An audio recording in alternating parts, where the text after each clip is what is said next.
थक चुका हूं, बहुत हो गया। अब लोन भरने का मन ही नहीं करता।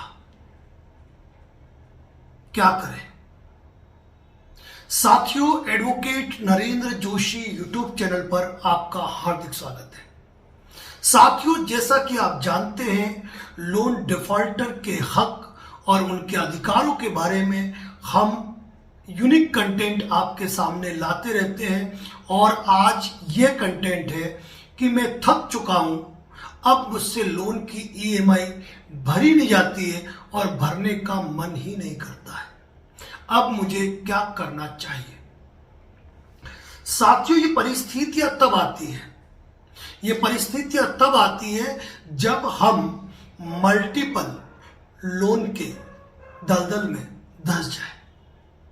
बुनियादी जरूरतों के चलते हम ये मानते हैं कि हमारा एक सिक्योर्ड लोन होता है, जिसे कि हम होम लोन कहते हैं।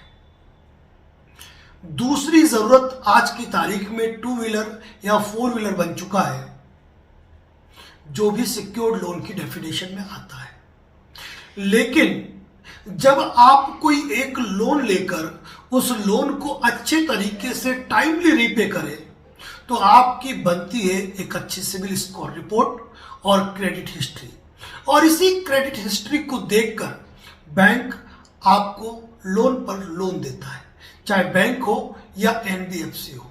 लेकिन एक आम व्यक्ति जिसे पैसों की जरूरत है या नहीं है, बिना इस चीज को सोचे भी जब आपके नंबर पे कॉल आता है और आपको कहा जाता है कि सर, आपके नाम पर एक प्री अप्रूव्ड लोन है, हमें जरूरत नहीं है, फिर भी हम उस लोन की जानकारी लेना चाहते हैं कि लोन कितना मिलेगा, कितना कट के अकाउंट में आएगा, उसकी ईएमआई क्या कितनी होगी, उसका टेनर क्या रहेगा, किस तारीख को ईसीएस कटेगा, फोरक्लोजर चार्जेस क्या है, वगैरह वगैरह।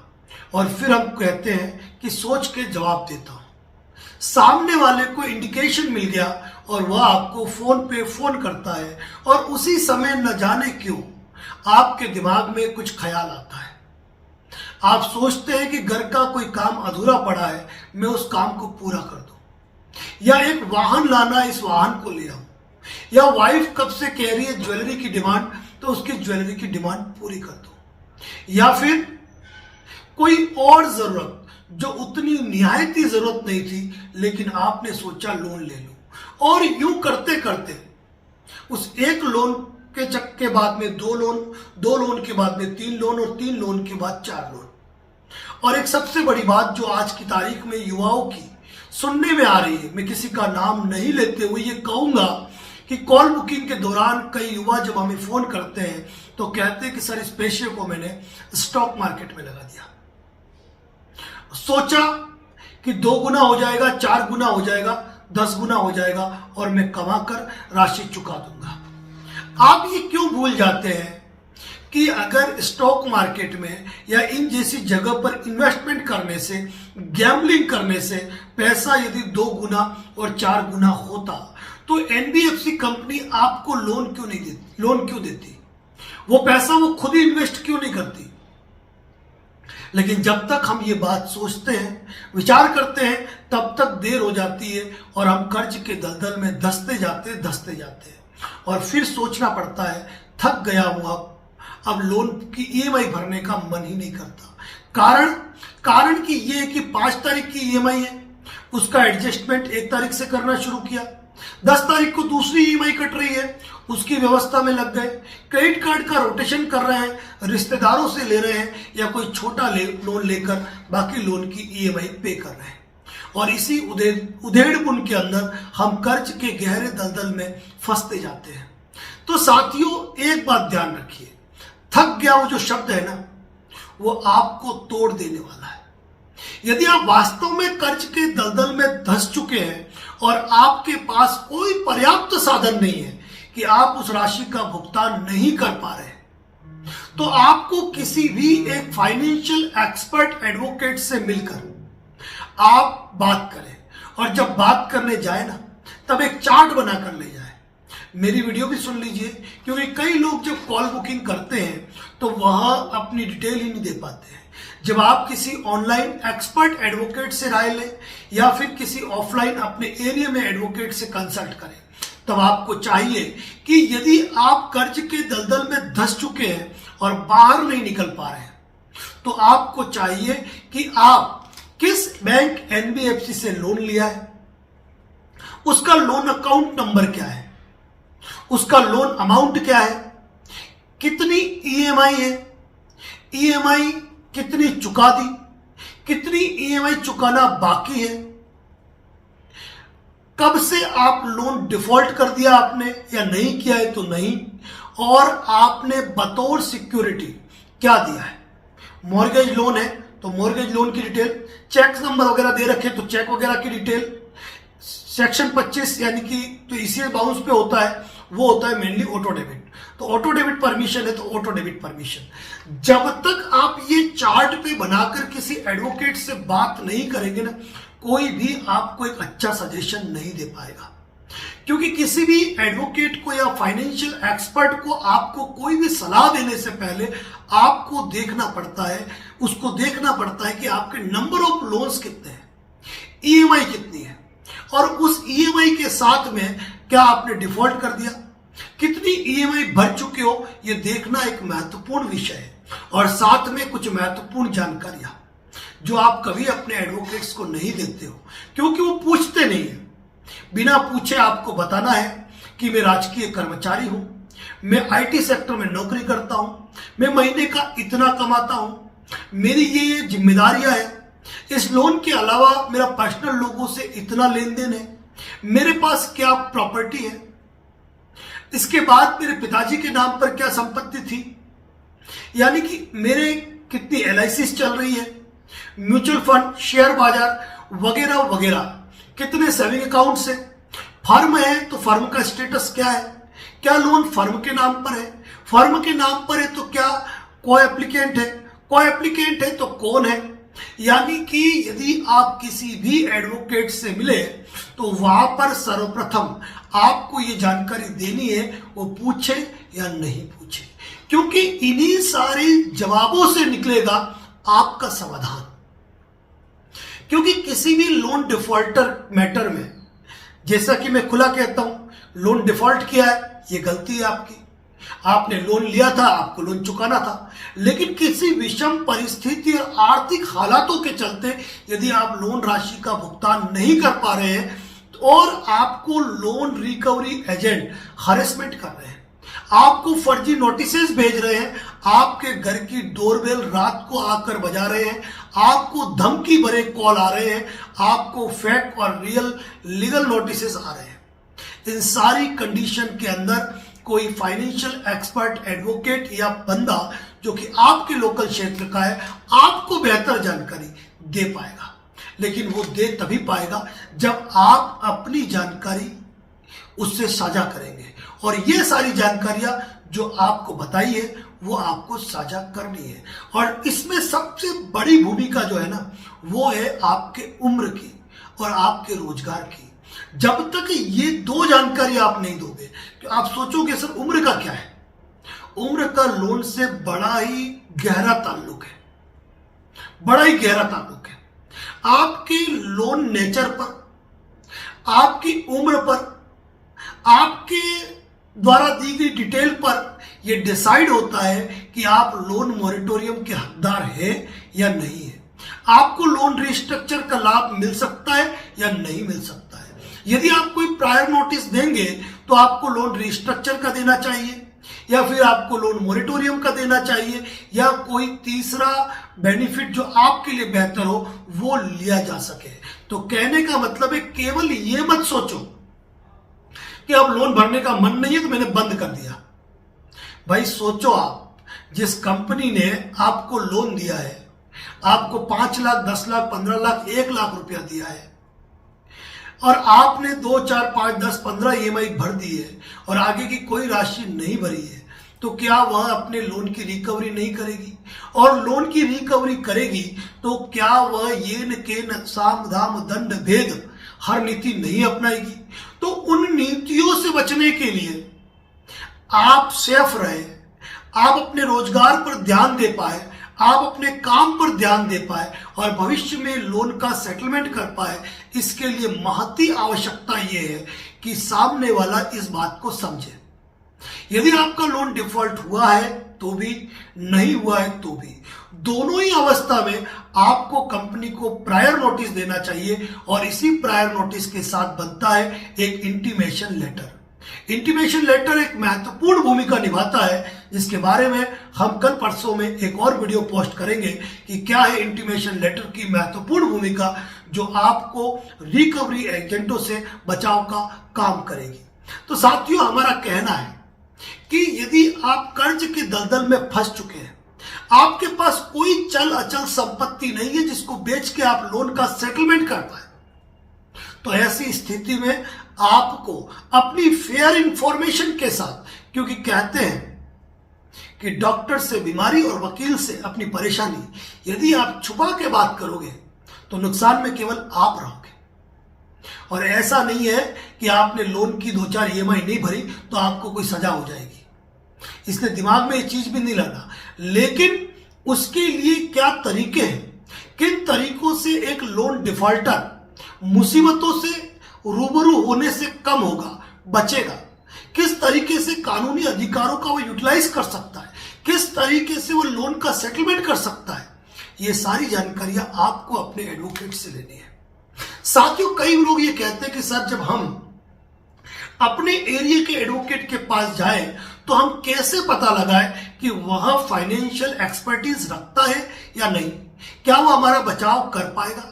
तो आप कुछ मत कीजिए, अपने लोन की डिटेल लेके जाइए और उनको बता दीजिए कि ये मेरी परेशानी है और ये मेरी डिटेल है, बताइए आप क्या करेंगे। जिस व्यक्ति ने आपको section 25, 138 NI act, civil recovery suit, arbitration notice, arbitration reply, recovery harassment, intimation letter, prior notice जैसी बात कर ली और लोन सेटलमेंट तक की बात को लेके गए, मान लीजिए वह सारी जानकारी रखते हैं और आप बखूबी उनको अपना काम दे सकते हैं।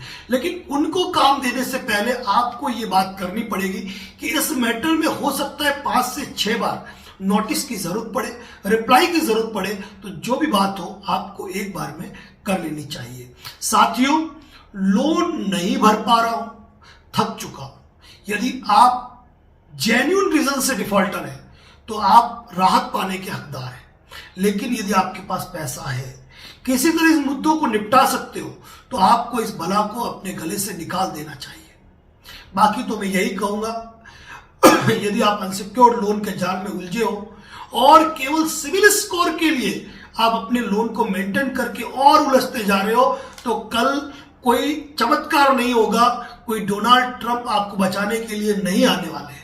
इस बात को मान के चलिए। हर व्यक्ति का कृष्ण वह केवल खुद है। हम खुद कहते हैं एक बात, जब भी कोई क्लाइंट हमारे पास आता है तो हम कहते हैं कि कभी कोई वकील न तो केस हारता है न जीतता है, हार और जीत केवल पक्षकार की होती है और प्रत्येक व्यक्ति का बेस्ट वकील वह खुद ही है।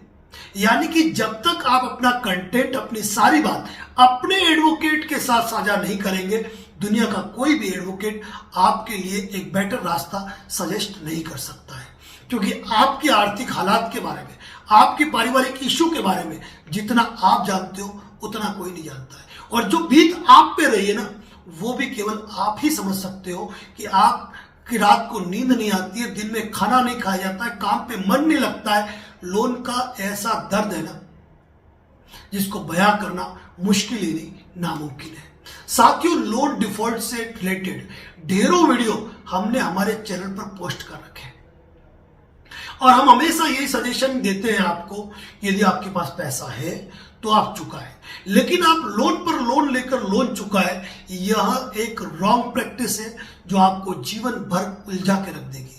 इसीलिए एक ही बात कहता हूं कि यदि किन्हीं कारणों से आपको लगता है कि फ्यूचर में आप लोन की EMI नहीं पे कर पाएंगे, आप डिफॉल्टर होंगे, तो आपको पहले ही किसी अच्छे फाइनेंशियल एक्सपर्ट की एडवाइस लेनी चाहिए।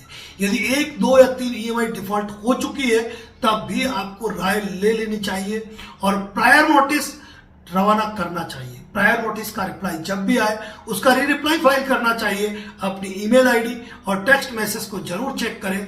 भरोसा नहीं कि कब आपके नाम पर आर्बिट्रेशन का नोटिस भेजे और आपको पता ही नहीं चले कि आपके खिलाफ आर्बिट्रेशन की प्रक्रिया पूरी हो गई और आपके घर पे रजिस्टर्ड पोस्ट से अवार्ड आ गया आर्बिट्रेशन का और सिविल कोर्ट में वो एग्जीक्यूशन होने के लिए चला गया। साथियों, लोन डिफॉल्ट से रिलेटेड हमने section 25 the payment and settlement act को घर बैठे कैसे निपटा है एक डिटेल वीडियो पोस्ट किया हुआ है। आर्बिट्रेशन के मैटर में भी डिटेल वीडियो पोस्ट किया है। रिकवरी एजेंट को लेकर भी डिटेल वीडियो पोस्ट किया है। हर यूनिक सब्जेक्ट पर हमने वीडियो पोस्ट किए हुए हैं। यदि आप चैनल पर नए ना तो मेरा यही कहना है कि आप चैनल पर विजिट करें।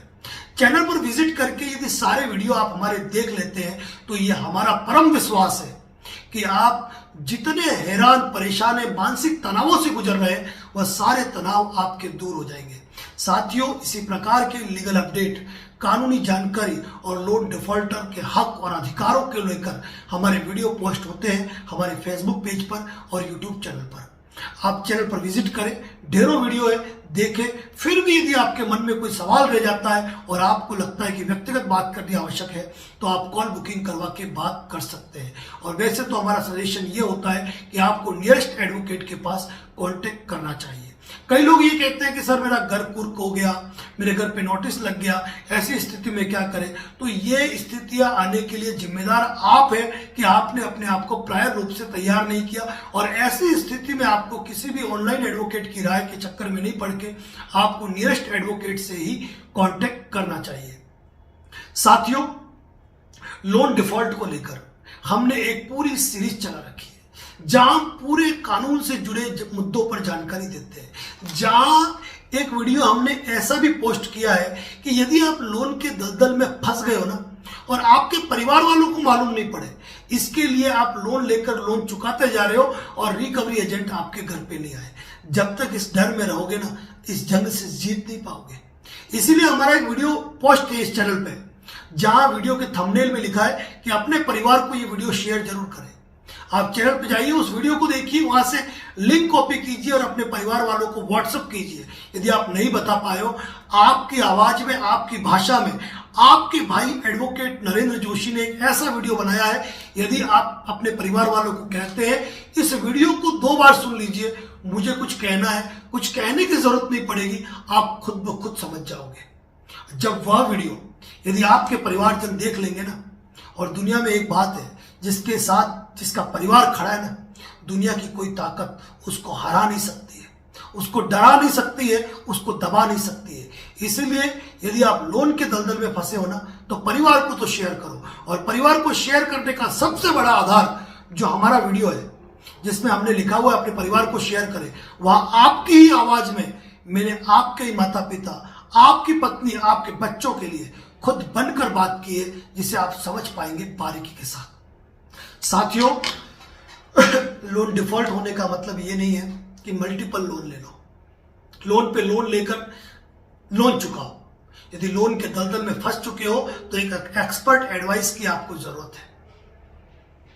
गलत कदम न उठाए, मन में गलत ख्याल न लाए, क्योंकि वो दिन नहीं होता है जिस दिन कॉल बुकिंग पे कोई ये कहता है कि मेरा तो मन करता है मैं जीवन छोड़ दूं। साथियों, जब आपके होते हुए आपका परिवार, आपके मिलने वाले जब इतनी तकलीफें देख रहे हैं तो सोचिए एक पल जब आप नहीं होंगे, आपके बच्चों की एजुकेशन का क्या होगा, आपके घर खर्च का क्या होगा, आपके बूढ़े माता पिता का क्या होगा, उन जिम्मेदारियों का क्या होगा जो जिम्मेदारियां निर्वहन करने के लिए आप आधिकारिक रूप से सक्षम है और आप कदम हार रहे हैं। कुछ नहीं होता है, सारे लोन के सेटलमेंट होते हैं। तनाव नहीं लेना, तनाव उनको लेना है जिन्होंने आपको इतने सारे लोन दे दिए। और रिकवरी एजेंट तो बाल बाका नहीं कर सकता है यदि चैनल पे हमारे वीडियो आप सारे देखोगे। साथियों, यदि आपका कोई मित्र, परिचित, रिश्तेदार यदि लोन के दलदल में फंसा है ना, उनको ये वीडियो जरूर शेयर करो ताकि कम से कम वो अपने जीवन के अंदर कोई गलत कदम बिल्कुल भी नहीं उठाए। और यदि आपका कोई भी सवाल है तो आप कमेंट बॉक्स में लिख सकते हो, उस टॉपिक पर हम वीडियो बनाएंगे। वैसे हर टॉपिक पर वीडियो कवर किया है, लेकिन आपका कोई सवाल है उस पर भी हम जरूर वीडियो बनाएंगे। कमेंट्स का रिप्लाई दे पाना हो सकता है संभव ना हो, लेकिन उस कमेंट्स पर आपको आपके लिए स्पेशल वीडियो मिल जाएगा। इसी के साथ धन्यवाद। जय हिंद, जय भारत, जय मेवाड़।